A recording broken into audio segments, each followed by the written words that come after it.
जय जय श्री राधे।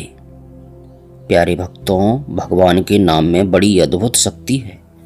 हरि शरणम मंत्र से किस प्रकार महामारी भाग गई, यह बड़ी ही सुंदर घटना है कलकत्ते की, जो गीता प्रेस गोरखपुर की एक पुस्तक में प्रकाशित हुई। ध्यान से पूरी सुनिएगा और अधिक से अधिक शेयर भी कीजिएगा। कलकत्ते के स्वर्गीय श्री रूढ़मल जी गोयनका बड़े प्रसिद्ध विद्वान और भगवद विश्वासी थे। भगवान की लीला से उनके घर में कोई नहीं रह गया था।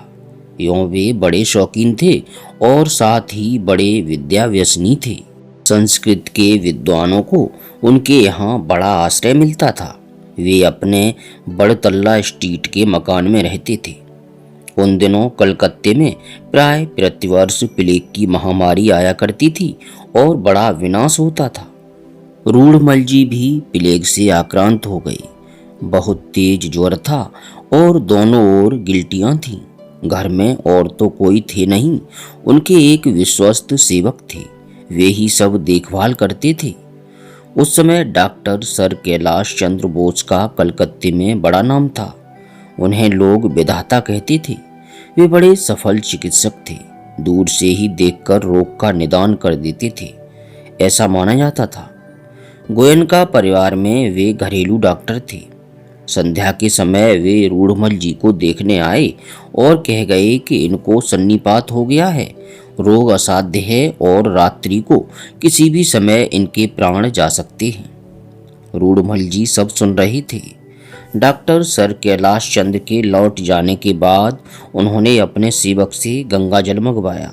उससे शरीर पोंछकर कपड़े बदले। भगवान श्री कृष्ण का एक बड़ा सुंदर चित्रपट था। उसको पलंग पर अपने सामने रखवा लिया और चारों तरफ तकिए लगवाकर वे बैठ गए। सेवक से कहा, तुम किवाड़ बंद कर लो और बाहर बैठ जाओ। डॉक्टर साहब, रात को प्राण त्याग की बात कह ही गए हैं।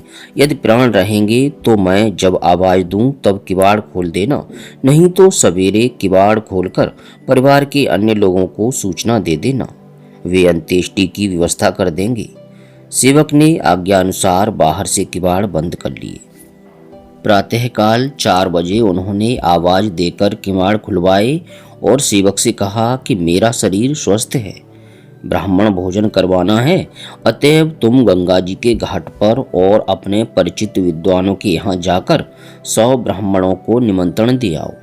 वे 10-11 बजे के भोजन के लिए आ जाएं और तुम लौटकर ब्राह्मण भोजन के लिए रसोई की व्यवस्था करो। आदेश के अनुसार सारी व्यवस्था हो गई। ब्राह्मण भोजन भली भांति संपन्न हो गया। ब्राह्मण दक्षिणा पाकर लौट गए। उधर श्री कैलाश बाबू गोयनका परिवार के ही एक अन्य घर में रोगी देखने गए थे। उन्होंने पूछा, बाबू रूढ़मल जी की दाह क्रिया करके आप लोग कब लौटे? उत्तर में बताया गया कि वे तो जीवित हैं और स्वस्थ हैं। कैलाश बाबू आश्चर्य में डूब गए और उन्हें देखने के लिए उनके मकान पर गए। देखा तो वे सदा की भांति रेशमी पीतांबर पहने, तिलक लगाए आसन पर बैठे हैं और चौकी पर रखे हुए चांदी के थाल में ब्राह्मणों का प्रसाद पा रहे हैं। सर कैलाश ने यह देखकर उनसे पूछा कि आप यह सब किसके कहने से खा रहे हैं?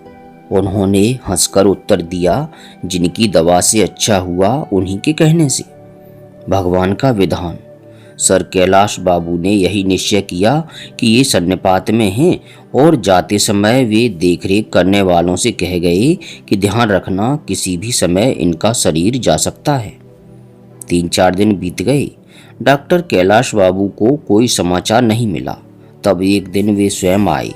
पता लगा कि रूढ़मल बाबूजी स्वस्थ हैं। ये उनसे मिले और पूछा, आप सर्वथा मरणासन्न थे, पर अब आप स्वस्थ हैं। आपने क्या दवा ली, क्या किया जिससे आप आश्चर्यजनक रूप से स्वस्थ हो गए? रूढ़मल जी ने बताया कि उस दिन आप कह ही गए थे कि मेरे बचने की कोई आशा नहीं है। मैंने भी आपके वचनों के अनुसार यही समझा। मैंने मन में विचार किया कि जब मरना ही है तब भगवान का स्मरण करते हुए क्यों न मरूं। मैंने श्रीमद् भागवत के महात्म्य में पढ़ा था कि नारद जी ने सनकादि से कहा है, आपको काल प्रेरित जरावस्था कभी बाधा नहीं पहुंचाती और आप सदा सर्वदा 5 वर्ष की आयु के और नित्य निरोग इसलिए रहते हैं कि आप रात दिन निरंतर हरिशरणम मंत्र का जप करते रहते हैं। मैंने सोचा कि मैं भी इसी मंत्र का जप करूं। मैंने गंगाजल से शरीर पोंछकर कपड़े बदलकर भगवान श्री कृष्ण का यह सुंदर चित्र दिखाकर सामने रखवा लिया। ज्वर तो बहुत तेज था ही, गिल्टियों में दर्द भी बड़ा भयानक था, पर मैं तीनों ओर तकिए लगवाकर किसी तरह बैठ गया और हरिशरणम मंत्र का जप करने लगा। पता नहीं कितनी देर तक होश में रहा। जब तक होश में रहा जप चलता रहा। लगभग 4 बजे बाह्य चेतना लौटी। मुझे अपना शरीर ठंडा और हल्का मालूम दिया। दर्द नहीं था। मैंने हाथ लगाकर देखा कि दोनों ओर की गांठें बैठ चुकी हैं। मैंने सोचा कहीं वहम न हो। मैं पलंग से नीचे उतरकर कमरे में इधर उधर घूमा। न दर्द था न ज्वर। मैंने समझा यह हरिशरणम मंत्र का चमत्कार है। ब्राह्मण भोजन कराना चाहिए। अतः मैंने ब्राह्मण भोजन की व्यवस्था की और ब्राह्मणों के भोजन करके लौट जाने के बाद मैं उस दिन उनका प्रसाद पा रहा था। उसी समय आप पधारे। मेरी दवा और मेरा डॉक्टर हरिशरणम मंत्र ही था, जिसने मुझको आश्चर्यजनक रूप से स्वस्थ कर दिया। डॉक्टर सर कैलाश चंद्र यह सुनकर आश्चर्यचकित हो गए और उनकी आंखों में आंसू छलक आए। प्यारे भक्तों, यह कोई मनगढ़ंत कहानी नहीं है, सत्य घटना है। और आज के युग में भी यदि हम प्रेम भक्ति पूर्वक श्रद्धा और विश्वास से भगवान नाम का जप करते हैं या षोडश महामंत्र का जप करते हैं तो निश्चित रूप से हमें प्रत्येक प्रकार की समस्या में, बीमारी में अवश्य ही लाभ पहुंचता है। आप चाहें तो इसे करके देखें, निश्चित रूप से लाभ प्राप्त होगा। किसी भी महामारी के समय यदि हम श्रद्धा विश्वास के साथ भगवान नाम का जप करें तो महामारी हमारा कुछ नहीं बिगाड़ सकती।